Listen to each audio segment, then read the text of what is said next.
子弹，哎，诸位，干一个！来。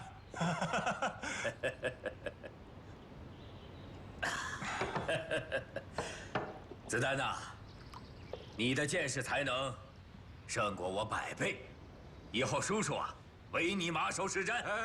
子连叔，不敢当啊！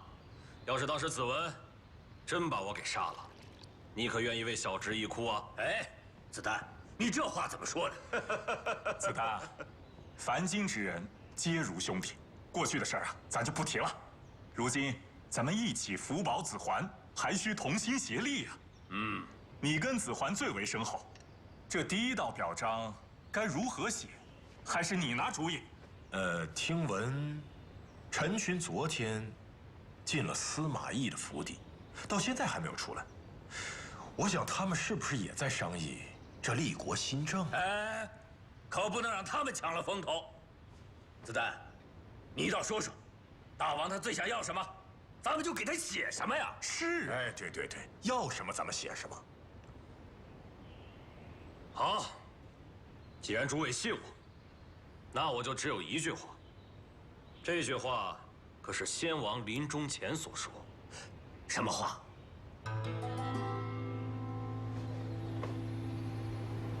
若天命在吾，吾为周文王。这是什么意思？文王之子武王伐纣立周，先王这是希望自己的儿子代汉称帝。哎，倭人，你们家这小子比你有出息啊！有出息！有出息。子桓要称帝了，先王是为声名所累，要做一世汉臣。如今大王又没做过他汉家的臣子，称帝那是顺应天命啊。是啊，要是二哥称了帝，那我们岂不都是王了？对，是都是我们都是王了。我倒是觉得，此时称帝会不会激起一些变故？哎，能有什么变故啊？咱们曹家早就该称帝了。就朝廷这烂摊子，要不是咱们家撑着，早就散架碎成渣了。对呀。再说啊，我们只是上表，哪怕此番不成，子桓心里感激的也是咱们呀。这定策之功，谁也抢不走。说得好啊！所以我们现在最为重要的，就是赶紧把表文给拟好，绝对不能让别人抢了先。诸位，那句话，司马懿可也听见了。我敢断定，他们现在商议的，肯定也是此事。所以咱们得赶紧拟好表文，然后呢，我去找陈群。找陈群干什么呀？我们现在呢，还得找几位重臣进来，在咱们的表文上署名。论爵位，咱们是侯啊，他们的署名必须得在我们之后。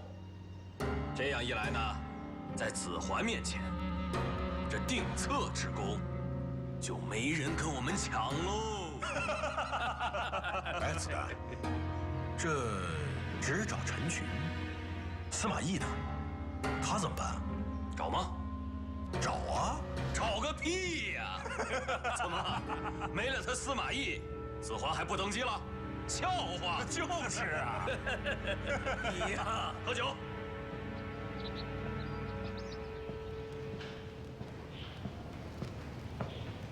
二哥，早饭来了。嫂子说，你跟陈群2个人聊了一夜，聊的什么？拟了一份新政，你看看吧。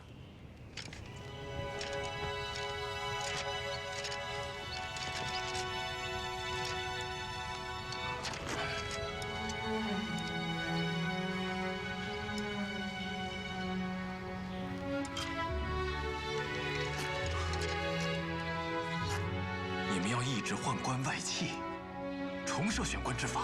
是。这一大篇文章里，我只看到了4个字。哪4个字？千夫所指。为何只是这4个字啊？这新政真要实施起来，外戚和宦官岂能不恨你？还有，大王不允许旁人窥伺社稷，先王用人多出于胸意，或是让同学同乡引荐，再就是风评推荐，说到底就是将用人大权牢牢掌握在自己和亲信的手里，随心所欲。二哥制定的这个选官办法，无非就是想将用人和选官制度化，不是吗？说下去。二哥，你这是在跟君王争权，你知道吗？这是要惹祸上身的。何祸之有啊？二哥，你常跟我说，在朝堂之上要谨言慎行，可现在倒好，你将自己置于火炉之中，这又是为何呀？有道是飞鸟尽，良弓藏；狡兔死，走狗烹。舒达，你真的是让我对你刮目相看啊！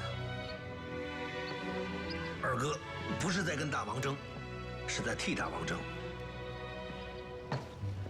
争的也不是大王的权利，给我把早饭吃了，别耽误上朝。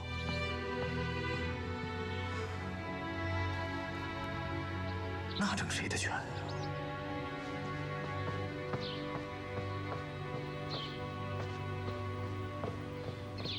老爷，曹真将军求见。灵寿挺好，快请进。是。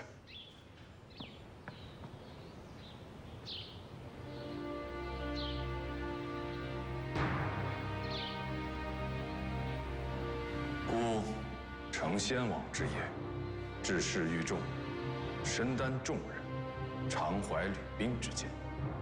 我今日下诏求言，自今以后，还望朱爱卿以奉先王之道奉孤。孤之得失，知无不言，言无不尽，方为忠直之臣。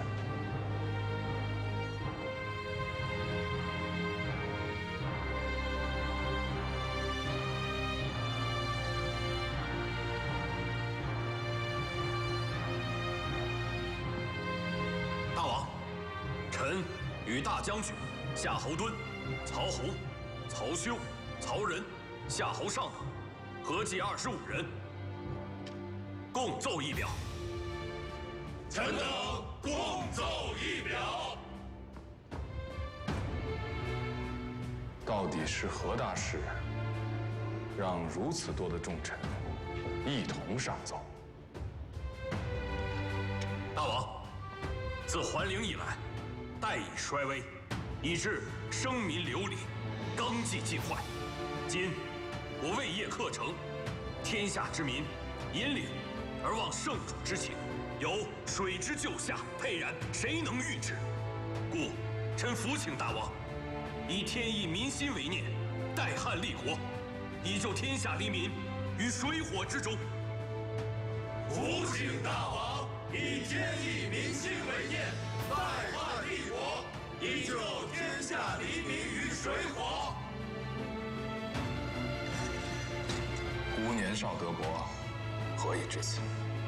绝不敢当。这封奏表，就留给群臣一览罢了。司马中丞，你似乎也有所闻。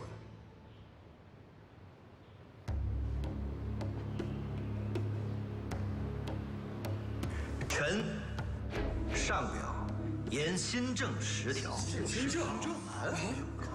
新政？不知道是什么呀？对呀，怎么之前你有听说过政？他是新政，是什么新政？讲话确实好，为什么？九品选官制，讲来听听。新政包括察举与九品选官法并行，禁宦官干政，禁外戚干政，设散骑常侍、散骑侍郎，为大王公文侍从、屯田等新政，共10条，乃尚书令陈群与臣商议所见。具体内容在上表文中。朱爱卿有何意见呢？大王，臣以为刘备随时都会起兵为关羽报仇，此时大王以稳定国政为重，万万不可贸然轻言变法呀！是啊，大王，大王，不可贸然变法呀！贸然变法呀！贸然变法呀！贸然变法，不可变法呀！大王，天下人尽皆知，孔子曰：“3年不改父之道，以为孝。”如今先王国丧方毕，司马中丞就急于变先王之法。司马懿，你是何居心呢？到底是何居心？是何居心呢？还变法？变什么法？这天下是我们打下来的，不是你们玩笔杆子玩出来的。一句话变个说法，这法令改来改去，不就显得你们能耐吗？啊，对呀，对呀，都不要再说了。古有云：“听用我谋，树大为，乃君臣恳恳之求也。”众爱卿的意见，孤都知道了。司马中丞，你也知道了吧？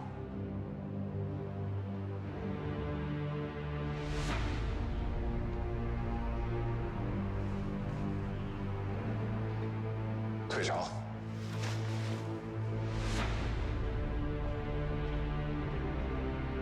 退朝。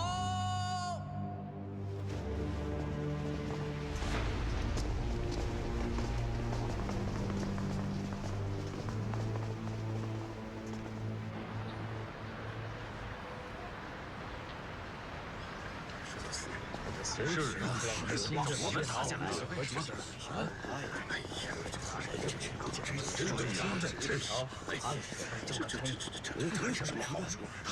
尚书令啊，当然对他们有好处了。你这算什么呀？你不是跟我二哥约好了吗？啊，是约好了，可是今日我突然觉得时机还未成熟，何况我和令兄分开言事，大王采信的机会会更大一些。叔大，不得无礼。常文兄，这是臣文，是吧？哼，仲达，要不新政先放一放，你也早日写表劝进，免得让大王心生误会。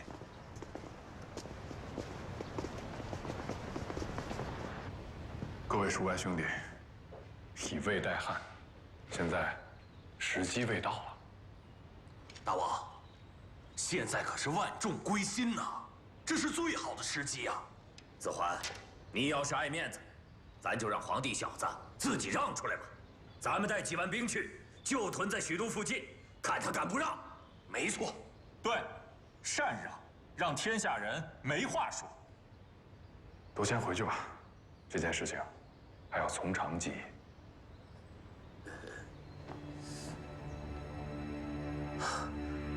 大王，不知御史中丞的新政都说了些什么？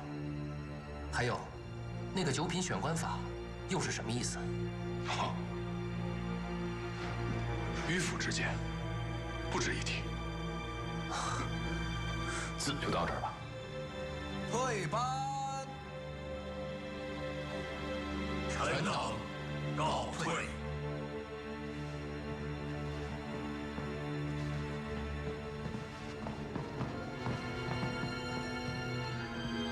进来吧。有请百姑娘。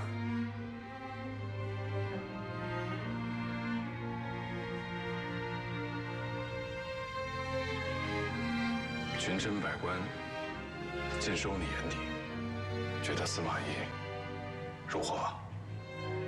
有臣如此，妾为大王贺。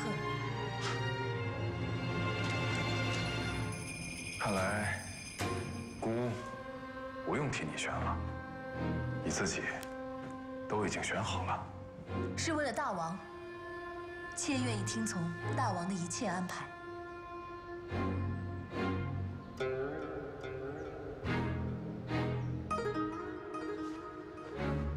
哎，你说，这个子桓他也是太爱面子，这点事儿还要咱们劝个几回他才肯做，跟个姑娘似的。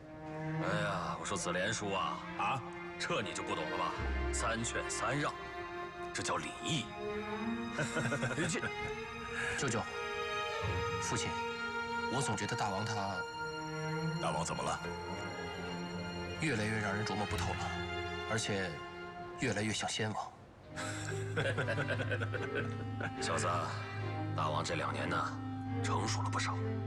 这是御下之术，对那帮大臣用的。咱们和他什么关系啊？咱们和他是骨肉至亲，不必多虑。还有那个司马懿，也不知道他那个新政搞的是什么名堂。舅舅，我劝你要多加小心，毕竟他现在可不是一介书生了。就算他当了御史中丞，他还是一个书生。这天下还轮不到他一个书生说了算。我总觉得……行了，少说2句吧。听你二叔的，走，到我家喝酒去吧。啊，2位叔叔，请走。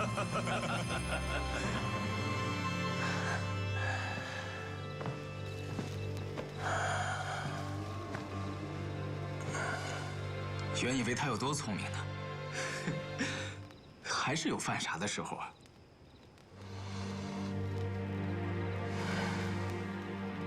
他能领会我的意思，却不能领会大王的意思，这不是傻，这是自我保护。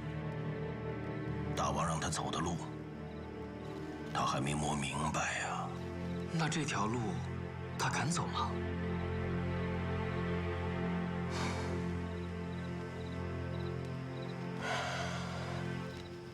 有的人生不逢时，就有人天将降大任，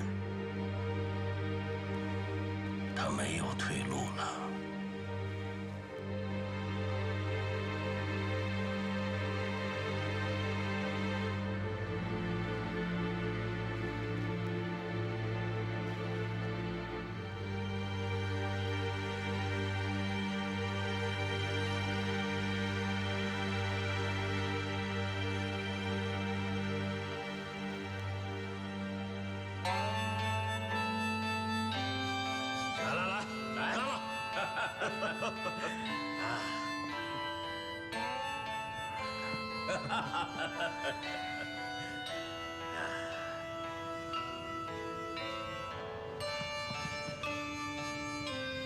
子连叔，啊，看来，在下。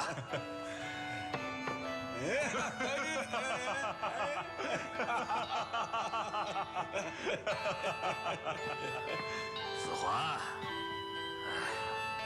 你一个人坐那儿喝酒多冷清啊！下来，啊，下来，来，哎呀，子桓，离近一点啊，看得清楚。来，坐下。来。子桓，我今天啊，高兴，我真是为你高兴啊。你说说，这么多年，你吃了多少苦？好在，咱们赢了，赢了！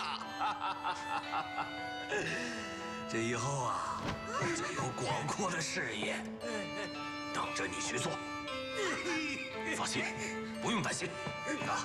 这登基的事，我在，有我们在，给你办的妥妥的。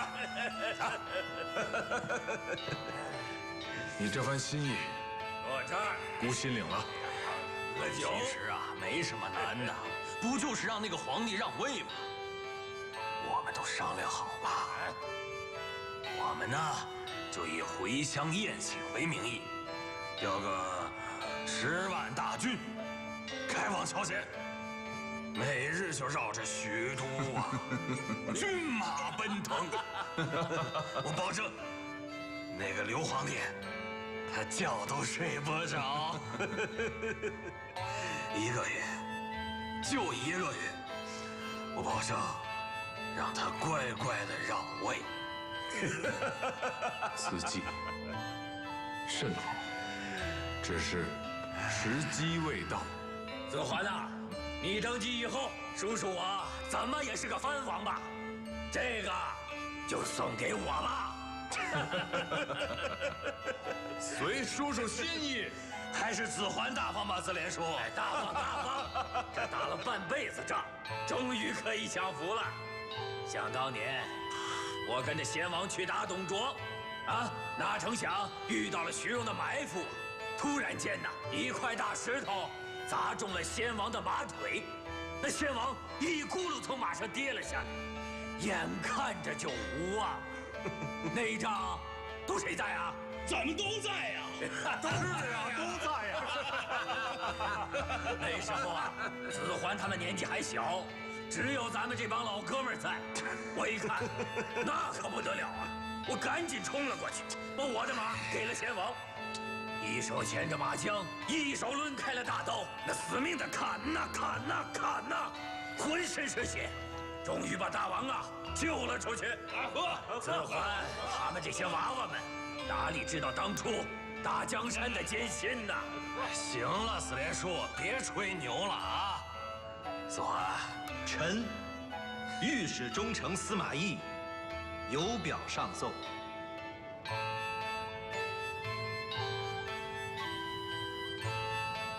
子莲叔叔说的对，父王创下的基业确实不易。为了先王，我们吃酒。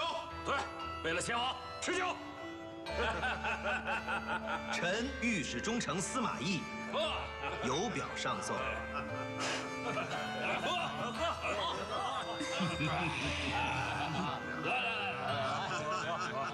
痛快！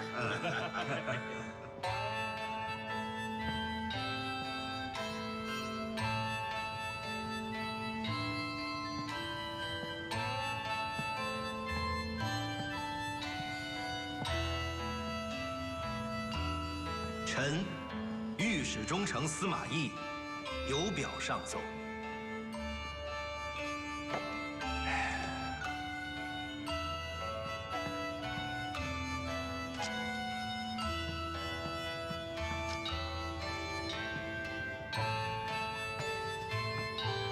九品官人法，司马懿，你一个御史中丞，整天写这些无用之物，姑要你有何用？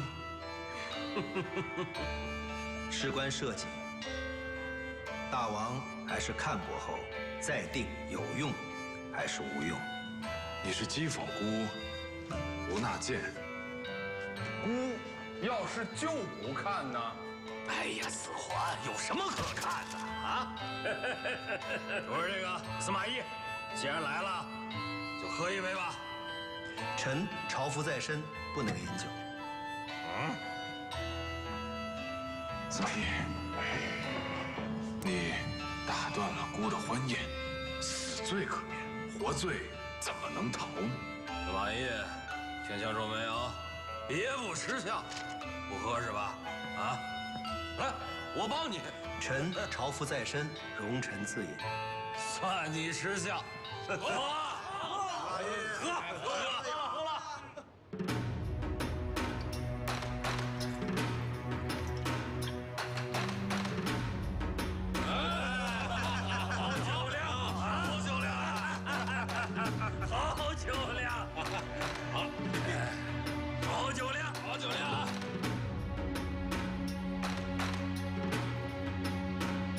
司马懿，你为何如此执着？臣是为了先王的遗愿。你知道先王的心愿，可你知道姑的心愿吗？臣御史中丞司马懿告退。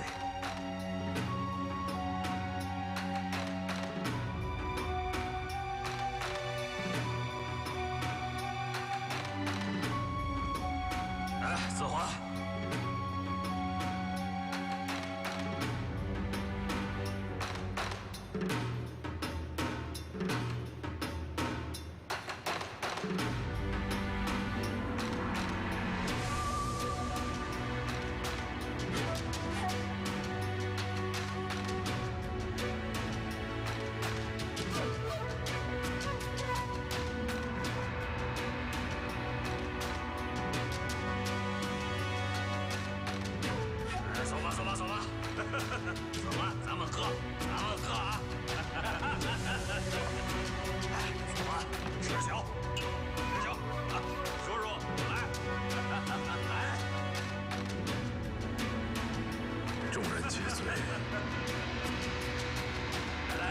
休闲。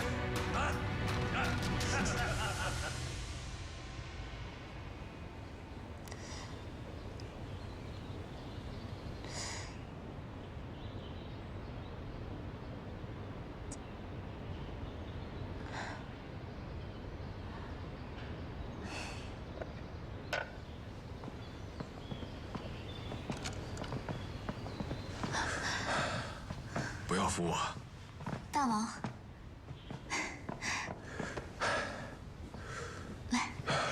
狂妄、忤逆，你们当姑是什么人？大王，这是怎么了？当姑是什么人？快拿解酒汤来。是。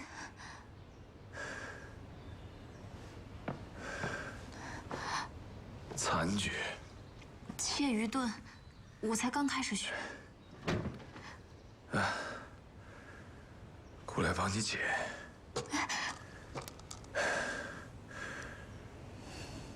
姑来帮你解。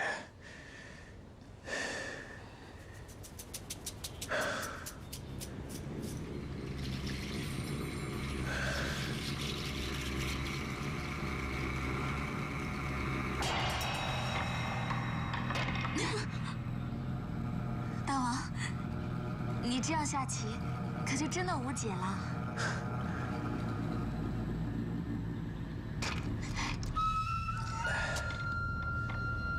就得这么下。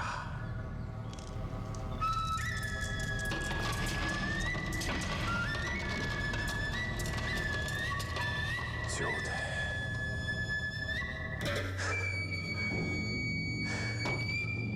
就得。大王。这么下。大王。大王。他怎么能让你喝这么多酒呢？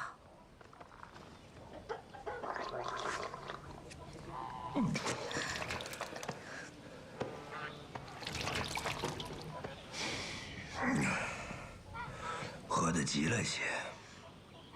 扶桑方弼，他就沉溺酒宴，我看他也是个昏君。你还不让我说了？公子，门外室内监求见。什么求见？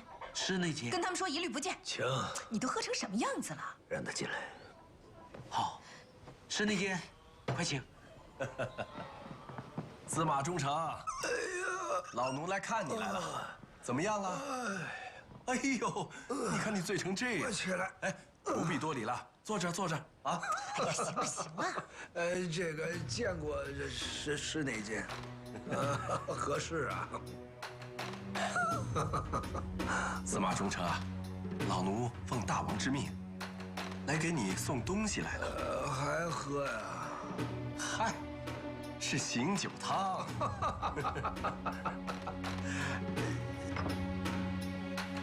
谢过大王。这个有劳室内监了。真是对不住室内监。对不住？什么事儿？禁止宦官干政啊。哎呀，我哪在乎那个呀？不都是为了大王好吗？是。其实大王在乎吗？大王他也不在乎。司马中丞，你呀，该醒醒酒了。知道自己酒量不行，就别逞能了，以后就悠着点儿。告辞了。室内监，慢道。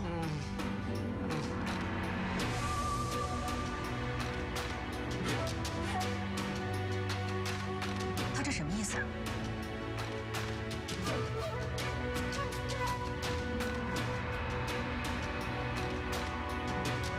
夫人，我要去洗个脸，去书房。你都喝成这样了，你还要写？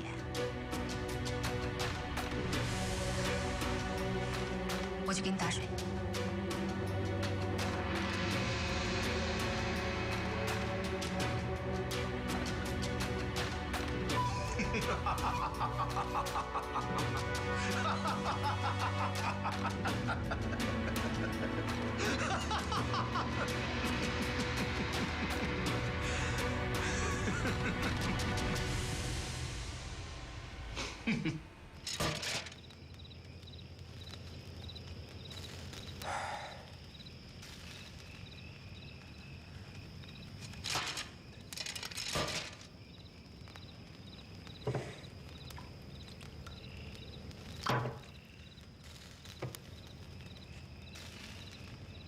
舅舅，舅舅，哎，你小子来的正好，来，这个字念什么？啊，这个字。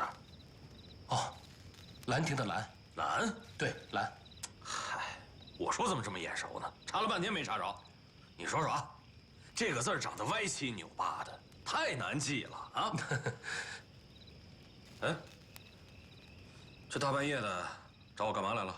舅舅，有一件事我非常担心，要是不向你请教的话，我寝食难安。请教？对，请教。好，请教吧。司马懿的表文我看过了，你也看一下。嚯，这么多字儿啊！我不看了，你说，我听着。他将察举制改为选举制，用人选的方法。等会儿，选举制？对，选举。什么意思？这一时半会儿跟你解释不清楚啊。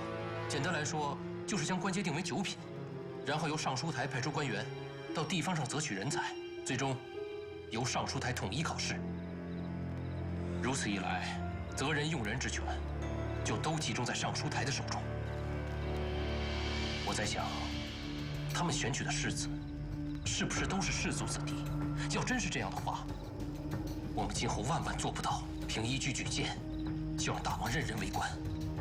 哼，这个司马懿太有心计了。我早就说过他是居心叵测。你看看，咱们现在刚刚帮着打下了江山，他就急着到碗里来分块肉啊！哼，别着急，让我好好想想。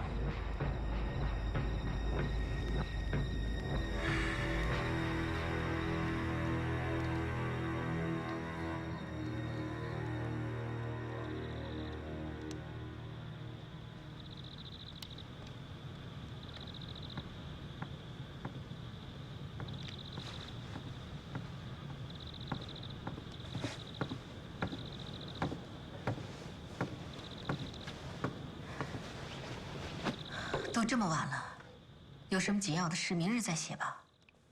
很紧要的事，大王不便做的，我要替他做。你要替他做什么？他让我做什么，我就做什么。跟你说了，你也不懂。爹。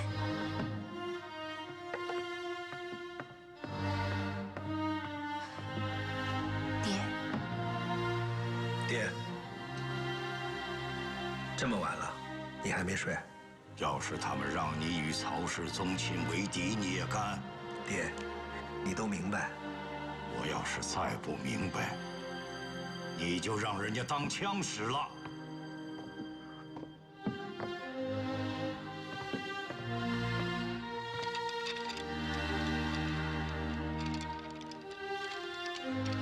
看来你是要把自己的性命与这个新政绑在一起了。爹，这是儿与大王各取所需。大王用新政抑制宗亲，儿用新政扶持士族。宗室将军们要想找一个记恨的人，大王身边只有仲达合适啊。可他们是至亲骨肉，他们一个姓。爹，大王自己不想得罪至亲骨肉，拿你当枪使。军心四海，帝王无情，那些将军不把你生吞活剥喽？大王能保你吗？是，爹说的对。仲达，你这是以卵击石，你不能这么做。他们是实不假，可是要是现在半途而废的话，那才死无葬身之地呢。你死不悔改。爹，容儿子再想一想。你去睡吧。你，爹。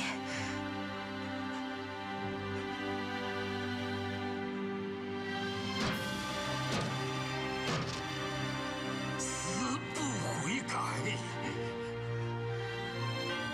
爹，爹。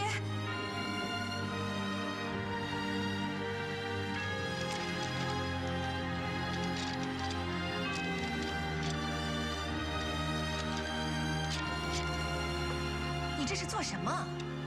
爹砸了我的字。爹说你也死不悔改。哎，我就是死不悔改。你去睡吧。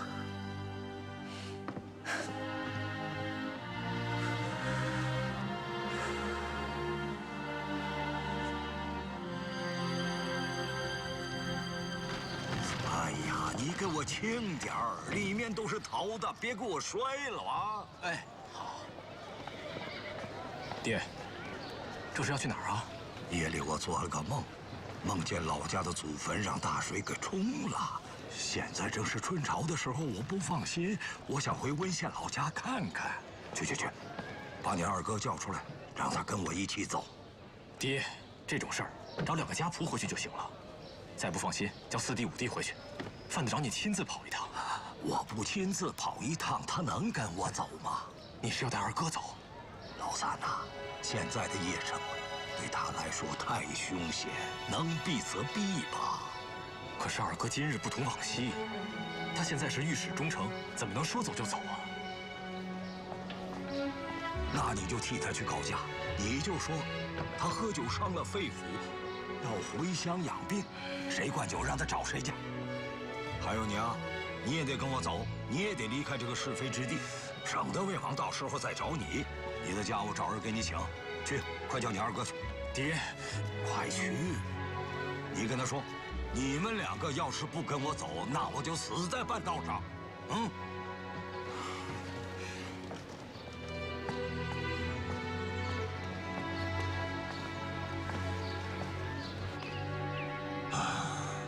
这玄儿的解释也不一定对，怎么就知道这司马懿就是针对我们的呀？况且大王不是没看吗？司马懿的这份奏章，其实也是秉承先王唯才是举的精神，在此百废待兴之时，不失为一桩德政。孩子，吃错药了吧？我替司马懿说话呢。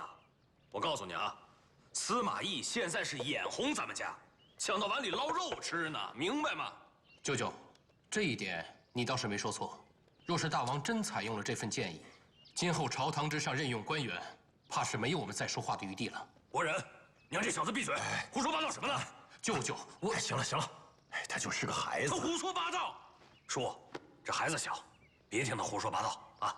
你想啊，大王现在是没看，但是就冲着司马懿这一次次上书的牛劲儿，万一时间拖长了，让天底下读书人都知道了，那还不得把司马懿捧上天去呀？这还了得！1指2的意思，咱们现在需要给他点颜色看看，让他知难而退呀。可现在司马懿今非昔比了，官居御史中丞，不好随意折辱。如果那样的话，会有损朝廷的颜面，大王会不高兴。跟你儿子学的是不是？他不明白，你也不明白。孩子说的没错。怎么没错？父亲，狗屁！他说的什么呀？啊，你不明白吗？哎，我说你们啰里啰嗦的烦不烦呐？我去教训教训那小子。子莲，放心，我伤不着他。子莲，王王，你给我站住！说，哎，你坐下，坐下。我说叔啊，依我看呢，这子莲叔去啊也好。你想啊，子莲叔有功勋在身，又是大王的叔叔，就算做什么有点过分的，大王也不会计较他，是不是？你呀，就哄着你这个傻叔叔当先锋，你就作弊上官吧。哎呦，叔，瞧你说的，我怎么能作弊上官呢？这样，我现在就去找大王，看看大王自己的意思，行不行？你等着。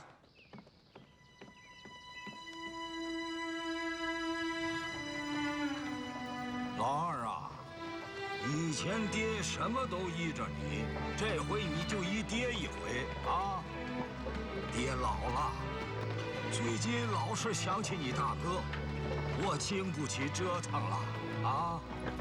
你呀，就拿你大哥，拿崔琰，拿徐彧，拿杨修、丁仪做个前车之鉴吧啊！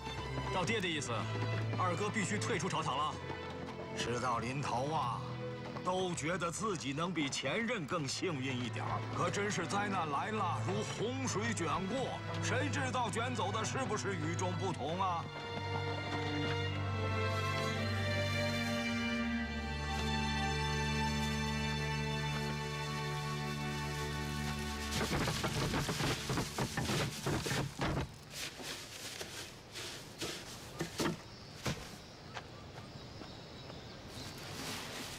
哎，干嘛呢你？我可警告你啊，这粮食可没填满呢，赶紧拿你袋子里的给我补上。填上，填上。不用，我填。不用。哎，郑爱，干什么呢？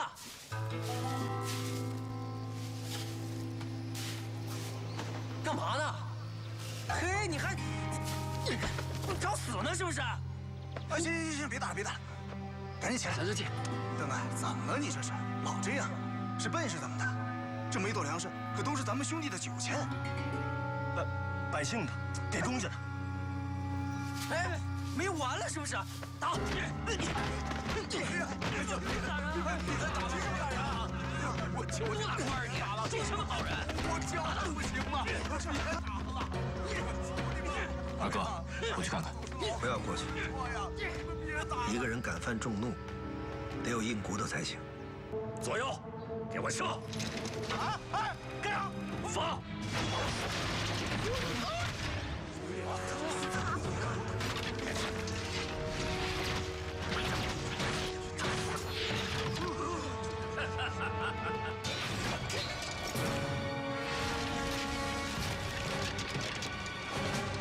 哟，夫人来了。曹将军在我府上撒了趟野，这就想撤了。那夫人，你想怎样？我只想讨教，是将军私下所为，还是大王的意思？大王的意思又如何？倘若是大王的意思，我定要去御前讨个说法。像这样不知礼制，与禽兽有何区别？怎么还有脸站在庙堂之上？你这泼妇！那几个清兵斩首示众，骠骑将军曹洪罚俸3月。他真敢罚我呀！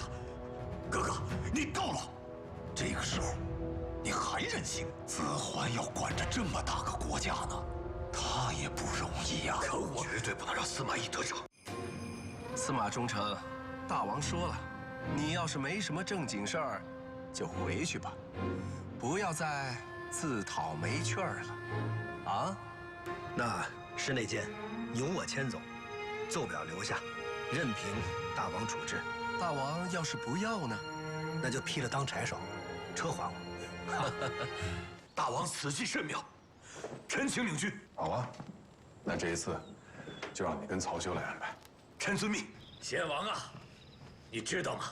子桓终于要登基了，这江山是咱们家的了，咱们家的，咱们家的。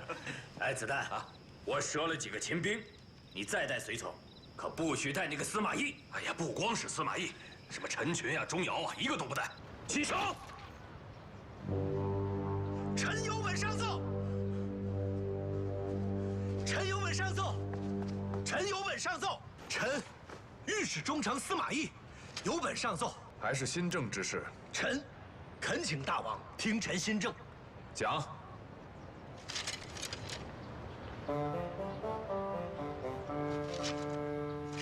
你急着用新政笼络士卒，最重要的是要富强百姓，也能预料到天下必有为国一统。这么说，谯陷百姓、无可耕之田，都是佃户。每一位将军都划一块地，作为祖坟的祭祀之地，就没有御田了。是谁的祖宗要睡1000亩良田？此乃司马懿在牢中书写的新政10条。1000亩良田，均被亲贵所占。司马懿斗得过他们吗？大王比臣更了解司马懿。